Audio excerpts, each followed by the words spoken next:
Swali namba 79. Mheshimiwa Contesta Michael Sichwale, mbunge wa Momba, sasa aulize swali lake. Je, mitambo mingapi ya kutengeneza gongo imesambazwa kwa wananchi wanaojishughulisha na uzalishaji wa pombe ya gongo?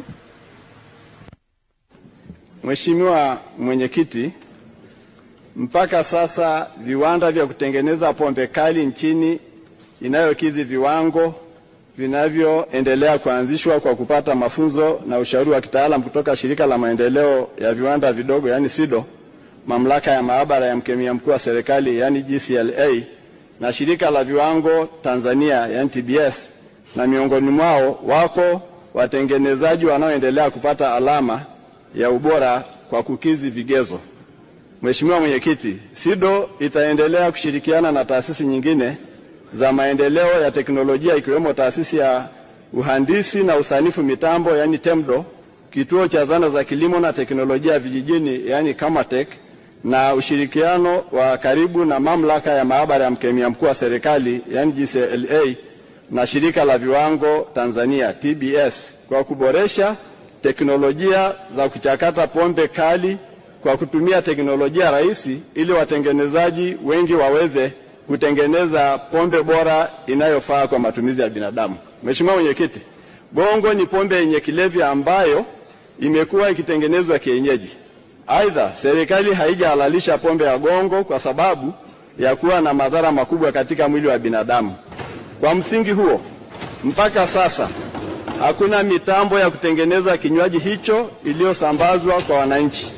Kwa sasa serikali haijaanzisha mpango wa kusambaza mitambo ya gongo kwa wananchi wanaojishughulisha na uzalishaji wa pombe ya gongo. Asante sana Mwenyekiti.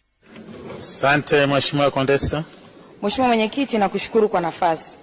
Tumeshuhudia hapa karibuni ndani ya nchi yetu kuna pombe nyingi sana zinaingizwa ambazo ni kali na zimeendelea kuharibu vijana na nguvu kazi ya taifa, na vijana wengi wanaendelea kuharibikiwa kwa kunywa hizo pombe kali. Je, ikiwa hizo pombe kali zinaweza zikaingizwa zikiwa zimetengenezwa kutoka nchi zingine zikaingia nchini kwetu na vijana wetu wakaendelea kuharibikiwa, serikali tumeshindwaje kuwafundisha wananchi wetu wa chini ambako gongo yuko inatengenezwa na inapendwa na mpaka hivi tunavyoongea inaendelea kutumika? Tumeshindwaje kuboresha gongo yetu ambayo inatengenezwa na mazao ambayo yako ndani ya nchi yetu zidi ya kuingiza pombe kali ambazo zinaharibu vijana? Swali langu la pili, kwa kuwa ambacho kinazidi kwenye gongo ni zile kemikali kati ya ethanol na methanol, ni kweli kwa kutumia wataalamu wetu kuwafuata maprofesa pale Chuo Kikuu Dar es Salaam ambao wameshafanya utafiti, tumeshindwa kuendelea na zoezi hili ili kwenda kuwafundisha wananchi walioko kule chini ambao wanatengeneza kinywaji hiki ili waweze kupata pombe bora gongo mfano wa konyagi ambayo inazalishwa hapa nchini kwetu, ili kuendelea kuifanya gongo ni kinywaji haramu kuendelea kukimbizana na wananchi, na ili hali wananchi kinywaji hiki wanakipenda na hivi tunavyoongea wanaendelea kunywa. Asante. Mheshimiwa Naibu Waziri, majibu. Mheshimiwa Mwenyekiti, nampongeza sana Mheshimiwa mbunge kwa kuendelea kutetea jinsi ambavyo pombe za kienyeji zinaweza zikachakatwa kwa viwango vinavyofaa kwa matumizi ya binadamu. Pamoja na kwamba sio binadamu wote hutumia pombe, lakini kwa wale wanaotumia ni dhamira njema ya serikali kwamba watumie pombe ambayo inafikia viwango visivyoweza kudhuru afya zao.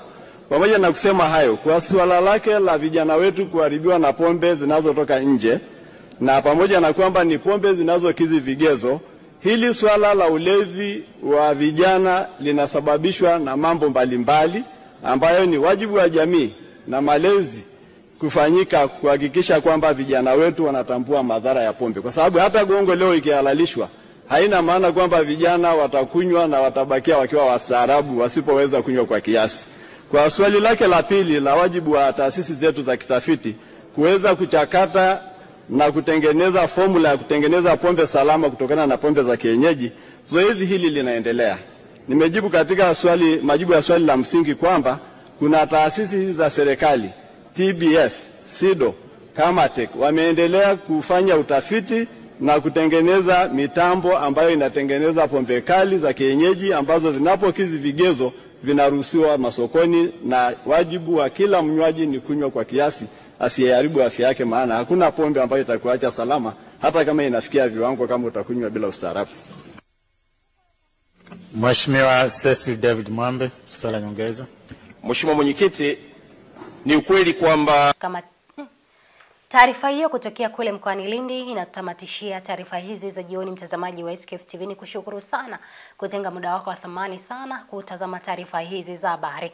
Zaidi ya yote, kuanzia tarehe 12 hadi tarehe 16 Mei, kambi yetu matibabu inatoka katika hospitali ya Malolo pale Tabora. Ukisikia taarifa hii, mjuze na mwingine. Mtoto anayesumbuliwa na tatizo la mdomo wazi ama ni mtu mzima, hakikisha tu unafika pale mapema kabisa. Huduma zetu tunatoa bure kabisa.